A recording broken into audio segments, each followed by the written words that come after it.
इस वर्ष का सावन 4 जुलाई से शुरू होकर 31 अगस्त तक रहेगा।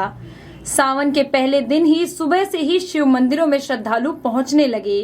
उत्तर प्रदेश के सीएम योगी आदित्यनाथ ने गोरखनाथ मंदिर में 11 लीटर दूध, आम के रस, जल, दही, घी, शक्कर, शहद, गंगा जल और गन्ने के रस से भगवान का रुद्राभिषेक किया। वाराणसी के श्री काशी विश्वनाथ मंदिर में 500 किलोग्राम बेलपत्र राम नाम लिखकर बाबा विश्वनाथ को अर्पित किया गया। तो वहीं कानपुर के आनंदेश्वर मंदिर में भक्त दर्शन को मंगला आरती के बाद रात 2 बजे भक्तों के लिए कपाट खोल दिए गए। पहले दिन आनंदेश्वर मंदिर में 1100 किलो लड्डुओं का भोग लगाया गया है। कानपुर के जागेश्वर मंदिर में बाबा का रुद्राभिषेक किया गया, तो नागेश्वर मंदिर में देर रात से ही बाबा का भव्य श्रृंगार किया गया, जिसके बाद श्रद्धालुओं ने भगवान शिव के दर्शन किए।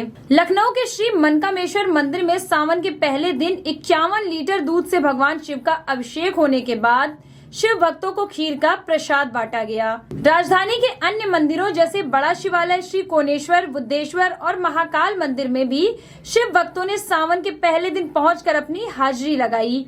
महाकाल मंदिर के व्यवस्थापक अतुल मिश्रा व पुजारी ने अवध एक्सप्रेस भारत की टीम से इस बार के सावन की विशेष और धार्मिक महत्ता पर खास बातचीत की।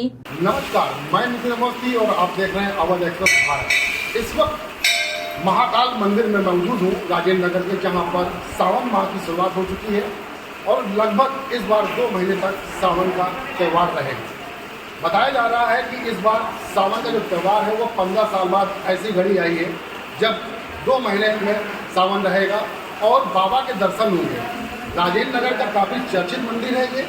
महाकाल उज्जैन की तर्ज पर यहाँ पर आरती होती है। हमारे साथ यहाँ पर मौजूद हैं यहाँ के पुजारी भी हैं, व्यवस्थापक भी हैं। उन दोनों लोगों से चर्चा करेंगे। सबसे पहले हमारे सामने जो व्यवस्थापक हैं यहाँ पर करता रहता है, जो चीज़ों को बेहतर बता सकते हैं शुरू से आगे तक, उनसे जानेंगे कि आखिर इस बार अमरनाथ की यात्रा भी शुरू होने वाली है, सावन माह का महीना है और क्या खास होने वाला है, किस घड़ी में कब पूजा करनी चाहिए और क्या विशेषताएं हैं, ये सब बताएंगे हमारे सामने। अतुल मिश्रा जी हैं व्यवस्थापक। पहले तो आपका स्वागत है, नमस्कार अवध एक्सप्रेस बुलेटिन पे।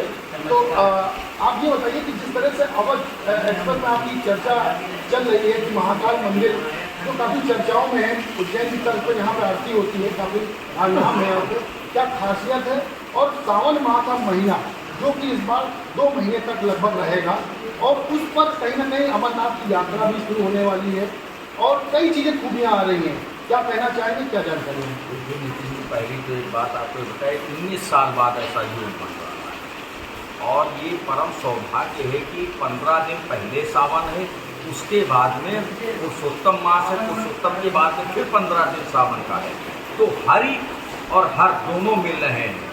हरि विष्णु जी को कहते हैं, हर भोलेनाथ को कहते हैं और यही जल देवादिदेव महादेव को महाकाल में चढ़ाया जाता है। इसी जल को हरिहर जल बोला जाता है, जो प्रातः 4 बजे उज्जैन श्री महाकालेश्वर में चढ़ाया जाता है और उसी को लेकर हम यहाँ पर चल रहे हैं। जैसे उज्जैन में होता है लेकिन ही वैसे यहाँ पर अभी हम लोग गए थे 13-15 तारीख को हम उज्जैन में, वहीं से समस्त सामग्री उज्जैन से आई बाबा जी चरणों के लिए, वहीं से हम लोग हरिहर जल आए। तो जितनी भी भस्म आरतियाँ पूरे भारतवर्ष में 2 ही जगह भस्म आरती होती है, श्री महाकाल मंदिर उज्जैन, श्री महाकाल मंदिर राजेंद्र नगर। और जितने भी सावन के 8 सोमवार पड़ेंगे उसी विधान से आरती होगी और वहीं का हरिहर जल भक्तों को दिया जाएगा। लेकिन उसमें भक्तों से हमारा विशेष अनुरोध है कि आपको धोती ही पहननी होगी। जैसे उज्जैन में होता है वैसे ही आपको धोती पहननी होगी, आपको बनियान अलाउ नहीं होगी। जो हमारी माताएं बहनें हैं उनके लिए साड़ी जरूरी होगी, उनका भी वही नियम होगा जो उज्जैन मध्य प्रदेश में महाकालेश्वर मंदिर में किया जाता है। दूसरी बात आपने पूछी कि क्या ऐसा कारण है कि इससे क्या लाभ मिलेगा। देखिए, देवादिदेव महादेव का सावन जब भी आता है तो लाभ सबको मिलता है। कुछ ऐसा नहीं है कि इस बार ये सावन आए तो कुछ लाभ देगा। देवादिदेव महादेव आकाशे तारके लिंगम पाताले हटेश्वरम अमृतलोके महाकालम त्रयलिंगम सुते, जिसको तीनों लोग सदैव नमस्कार करते हैं वो हमेशा ही सत्ता बना सकते, चाहे वो अमीर हो, चाहे वो गरीब हो, चाहे वो बीमार हो, चाहे वो आजार हो। तो नितिन जी, ये भ्रांतियां खत्म कर देनी चाहिए कि सावन के माह में ही देवादिदेव महादेव हमारा भला कर। आपसे पूछना चाहूँगा कि अमरनाथ की यात्रा भी इस दिन शुरू होने वाली है। ऐसा 30 साल बाद सुनने में आ रहा है कि सावन 2 महीने तक रहेगा और अमरनाथ की यात्रा भी शुरू होगी। साथ ही साथ शासन प्रशासन ने भी काफ़ी सख्त रवैया अपनाया हुआ है सुरक्षा को लेकर। ये जिस तरह से हलचलें चल रही थी, विरोधियों की काफ़ी ना आतंकवादियों की चल रही थी, कहीं ना कहीं उनकी विफल होती जा रही है, उस पर कहीं ना कहीं कैमरे लगवाए गए हैं, सुरक्षा व्यवस्था मजबूत बनाई गई है। क्या कहना चाहिए? देखिए, आप सरकार को इसके लिए श्रेय देना चाहते हैं, लेकिन कहीं ना कहीं इंस्टीट्यूशन जो है बाबा महाकाल या अमरनाथ बाबा ने उनको दिया कि इस सुरक्षा व्यवस्था को आपको ऐसे लेके चलना है, और बाकी जो सुरक्षा वहाँ पर बाबा स्वयं विराजमान है अमरनाथ बर्फानी, और वो भक्तों की तो सुरक्षा करनी ही करनी। लेकिन जो आपने प्रशासन की बात की, तो प्रशासन को निश्चित तौर पर सजग होना पड़ेगा, और उसी को आतंकवाद को देखकर जो इस समय की सरकार है उसने 35 से 370 इसीलिए खत्म किया था कि वहाँ की पब्लिक भी बाबा अमरनाथ बर्फानी से जुड़े, उसके दिमाग से डरने थे। तो आप इस चीज़ को देखिए कि जब से ये धारा खत्म की गई, भक्तों का हुजूम वहाँ पर बढ़ना शुरू हो गया। उनको भी ये विश्वास हो गया कि हम बाबा अमरनाथ बर्फानी जाएंगे, उनके दर्शन करेंगे तो हम पूरी तरीके से बाबा के चरणों में उनके आशीर्वाद से सुरक्षित हैं। और उस सुरक्षा को प्रदान करने वाले हमारे इस समय के माननीय प्रधानमंत्री नरेंद्र मोदी जी हैं, जिन पर बाबा का असीम आशीर्वाद है। आपको भी मालूम है केदारनाथ हो जाते हैं, आपको भी मालूम अमरनाथ हो जाते हैं, आपको मालूम है बाबा विश्वनाथ भी हो गए, महाकालेश्वर भी गए, तो उनके ऊपर उनका आशीर्वाद है। और उसी आशीर्वाद के तहत आज हिंदुस्तान की कितनी जनता महाकाल भी जाती है, बाबा विश्वनाथ भी जाती है, अमरनाथ भी जाती है, सारे ज्योतिर्लिंगों को करने की चिंता करती है। एक आखिरी प्रश्न है मेरा कि जिस तरह से पूजा पाठ के लिए काफ़ी विधान बनाए गए हैं, लोगों को ये समझ में नहीं आता कि ब्रह्म मुहूर्त एक बहुत आवश्यक मुहूर्त माना जाता है। बस आरती आपके यहाँ सुबह होती क्या है, लेकिन देखना मूलता रूप से देखा जाता है कि हिंदुओं में कहीं ना कहीं भक्ति भाव कम देखने को मिलता है और लोग घर से कम निकलते हैं। जबकि बताया जाता है कि भगवान की आराधना में अगर लीन हो जाइए तो आपकी जितनी भी मनोकामना होती है वो पूर्ण होती है। लेकिन ऐसा क्यों माहौल देखने को मिल रहा है? देखिए नितिन जी, आपको बताएं कि आपने एक बात कही कि प्रातःकाल 3 चरणों में भगवान की पूजा होती है। एक प्रातःकाल होती है ब्रह्म मुहूर्त में, एक दोपहर में लोग करते हैं, और सांध्यकालीन वेला में किया जाता है, प्रदोष काल में किया जाता है, तभी प्रदोष की पूजा की जाती है। 2 स्त्रियाँ देखिए जिनके संतान नहीं होती है, जिनकी शादी नहीं होती, देवादी जो महादेव का प्रदोष व्रत करती है और प्रदोष काल में। लेकिन ब्रह्म मुहूर्त की पूजा, प्रातःकालीन पूजा इसलिए की जाती है कि पूर्ण माहौल शांत होता है।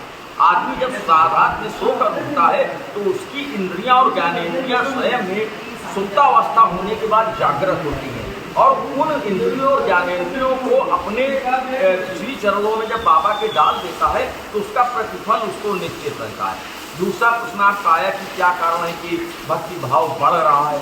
भक्ति भाव बढ़ने का कारण ये नहीं, ये कलयुग है, कलयुग है, और हर आदमी इस चीज़ को जानता है कि इस कलयुग में देवादि जो महादेव, उसके बाद आप बजरंग बली की आ जाइए, कवन सुकाज कठी जगमाही जो नहीं होता तुम पाही, पवन तनय बल पवन सुमाना बुद्ध विवेक विज्ञान निधाना। सुंदर कांड भी आप देखिए, हनुमान चालीसा भी देखिए, देवादि जो महादेव के श्री चरणों में लोगों को देखिए, तो इसके कारण तो कहीं ना कहीं है। और जहाँ तक मैं सोचता हूँ कि इस समय पर देवादि जो महादेव नहीं, समस्त देवी देवताओं की तरफ लोगों का आकर्षण बढ़ रहा है और मंदिरों में लोगों की भीड़ बढ़ रही है। आप लोग तो पत्रकार हैं, आप लोग उस चीज़ को शूट भी करते हैं, उस चीज़ को देखते भी होंगे। शहर लखनऊ ही में आप देख लीजिए, इस समय पर जितने मंदिर हैं उन मंदिरों में भीड़ रहती है। लेकिन यहाँ राजेंद्र नगर महाकाल मंदिर में इसलिए भक्तगण आते हैं कि यहाँ उनको भस्म आरती देखने को मिलती, यहाँ की शाम की आरती देखने को मिलती, और यहाँ का जो श्रृंगार होता है बाबा महाकाल की तर्ज पर होता है। चाहे भस्म आप श्रृंगार ले लीजिए, चाहे भांग श्रृंगार ले लीजिए, चाहे हरसिद्धि ले लीजिए, चाहे गणपत श्रृंगार ले लीजिए, चाहे निरंकार श्रृंगार ले लीजिए, चाहे हनुमत श्रृंगार ले लीजिए, समस्त श्रृंगारों को यहाँ पर महाकाल की तर्ज पर किया जाता है। और हम तो ईश्वर से ये कहते बाबा महाकाल से कि सबको सुखी रखे और प्रभु हम लोग का भी ध्यान रखें। हमारे बीच यहाँ पे पंडित जी भी मौजूद हैं जो यहाँ पर पूजा करते हैं, अर्चना करते हैं। आइए इनसे एक शब्द पूछते हैं। एक आखिरी सवाल आपसे रहेगा कि समय की अवधि को देखते हुए मैं आपसे ये पूछना चाहूँगा कि यहाँ पर कितने कतार भक्तों की कतारें लगते हैं, कितने भक्त आते हैं रोजाना, और क्या मान्यता है यहाँ पर? ऐसा है, भक्तों की तो मैंने गिनती नहीं किया भैया, ये तो 20 का विषय है, कोई आ जाता है, कोई नहीं आता था, लेकिन फिर भी बहुत भक्त आते हैं, जो कि श्रावण मास में विशेष करके आते हैं। मान्यता ये है, जो भी भावना को लेकर के आएगा तो उसकी मनोकामना पूरी। रोगी आएगा, रोग सही हो जाएगा, शादी नहीं हो रही शादी हो जाएगी, और चलो मैं क्या क्या विशेषता बताऊँ, क्या क्या। कितने सालों से आप यहाँ पे मौजूद हैं? अरे जीवन दे दिया है, कम से कम 25 साल से। सभी मनोकामना को पूर्ण करते हैं बाबा भोले भंडारी महाकाल जी, और उज्जैन के तर्ज पर पूरी पूजा अर्चना यहाँ पर की जाती है। फिलहाल के लिए मुझे विदा दीजिए और देखते रहिए अवध एक्सप्रेस भारत। नमस्कार। जय श्री राम।